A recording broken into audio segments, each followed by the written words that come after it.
Bom dia, seja bem-vindo a mais um Café com Torá, uma ótima semana para você. Vamos estudar um pouquinho? Vamos falar de Hilchot de Earth, capítulo 5, Halachá de número 4. O texto diz assim: apesar da esposa de um homem lhe ser permitida o tempo todo, é apropriado que um sábio proceda com santidade. Não deve frequentar a sua esposa como um galo.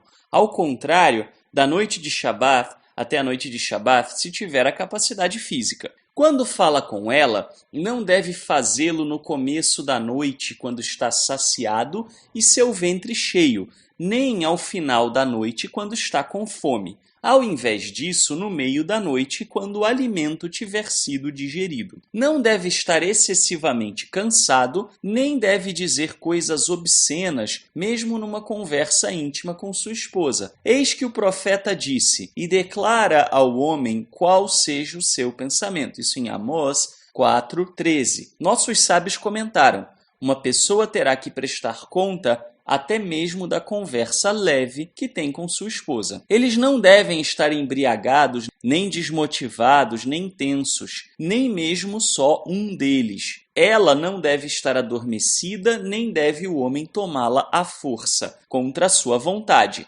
Ao contrário, deve ser em meio a consentimento mútuo e alegria. Ele deve conversar e flertar com ela um pouco para que ela relaxe. Ele deve ter a intimidade com ela de forma recatada e não exasperada e se recolherá imediatamente. Meu comentário. Primeiramente, é importante entender que muito mais do que tentar delimitar regrinhas, Rambam Maimônides está falando aqui em linhas gerais. Então vamos comentar um pouco sobre os valores que ele quer transmitir aqui. Primeiramente, ele fala sobre o Shabat. O Shabat é considerado um tempo de santidade e os nossos sábios entendem que é um tempo adequado para a relação íntima, uma vez que a relação íntima dentro do judaísmo ela não é considerada algo sujo, feio ou pecaminoso, muito pelo contrário, é considerado algo santo, um momento belíssimo de conexão do casal. Porém, para que esse momento de fato seja um momento santo, um momento sublime, um momento alinhado com a Torá, há algumas coisas que devem ser consideradas, que basicamente se resumem ao seguinte: ao estado de espírito, à condição física, ao carinho, à intimidade e ao respeito de um cônjuge para com o outro, especialmente como ainda vivemos numa sociedade que é bastante machista, o cuidado com a mulher, que é inclusive mais frágil fisicamente. Então, como devemos lidar com essa questão? Bom, a primeira coisa que ele fala é que não se deve buscar a intimidade quando se está excessivamente saciado de alimento ou quando se está com fome. Por quê? Porque essas coisas trariam desconforto físico. É a mesma lógica por trás da ideia de não estar excessivamente cansado. O desconforto físico faria com que a relação de intimidade se tornasse mecânica. E uma relação íntima entre o casal não deve ser algo mecânico simplesmente para cumprir tabela. A relação íntima mecânica é uma receita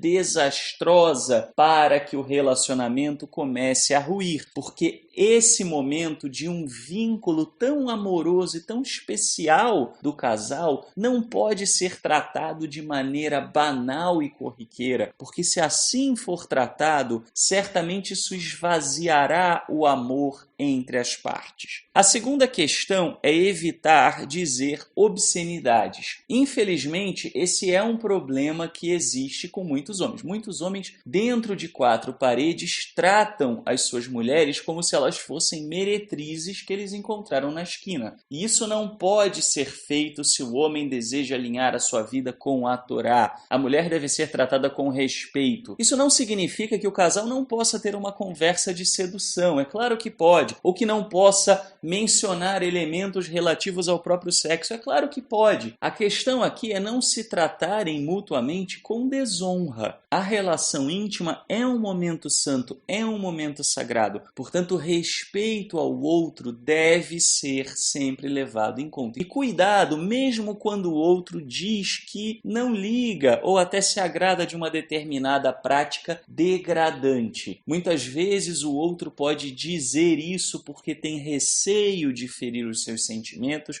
ou porque tem receio que, se não se sujeitar a esse comportamento, irá perder o companheiro ou a companheira. Muito cuidado com isso. Deve partir de você a iniciativa de honrar a pessoa que está ao seu lado e não tratá-la como um pedaço de carne. Rambam Maimônides fala ainda sobre não estarem embriagados. Também é algo humilhante e degradante. Você ficar bêbado já não é algo que deve ser feito. Não é algo adequado a alguém que segue a Torá. Ficar embriagado e procurar o cônjuge é humilhar o cônjuge. Eu não conheço uma pessoa que se sinta bem de ser procurada para uma relação íntima por um bêbado. Afinal de contas, quando você está fora de si, a coisa se torna puramente instintiva e se ignora a pessoa que está na sua frente. Se ignora a alma dela, quem ela é. Novamente vira um pedaço de carne. Da mesma forma, não se deve fazer isso quando se está desmotivado, quando se está tenso, quando se está adormecido. Afinal de contas, todas essas questões convergem para esse mesmo conceito. A relação íntima não é simplesmente um ato mecânico físico, e sim é um ato de cumplicidade entre duas almas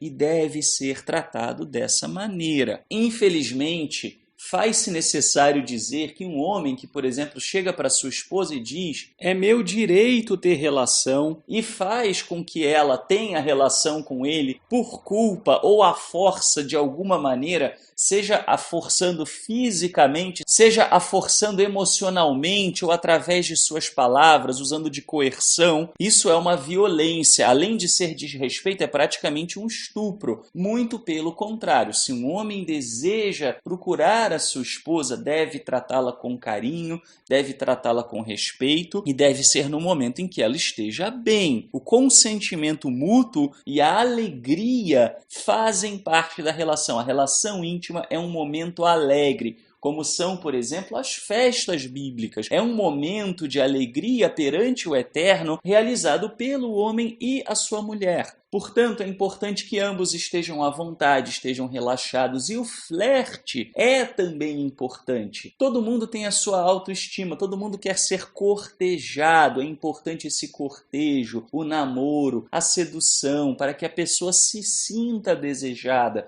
para que a pessoa se sinta amada, sinta que há carinho, sinta que há afeto, sinta que há interesse físico. Muitas pessoas acabam desenvolvendo uma autoestima baixa justamente porque as relações são excessivamente animalescas e não há o cuidado para com a sedução, para com o lado emocional. A relação em si também deve ser de forma recatada e modesta. Isso significa que deve haver um carinho e todo um cuidado no momento do ato também. O ato não pode ser excessivamente exasperado, para que uma pessoa se satisfaça e a outra pessoa fique se sentindo mal, ou de repente que se machuque a outra pessoa por causa do exaspero. Não, o ato íntimo deve ser feito com tranquilidade, com calma e, acima de tudo, com muito carinho e muito respeito. Observando essas questões, não há nada do que se envergonhar com relação ao ato sexual,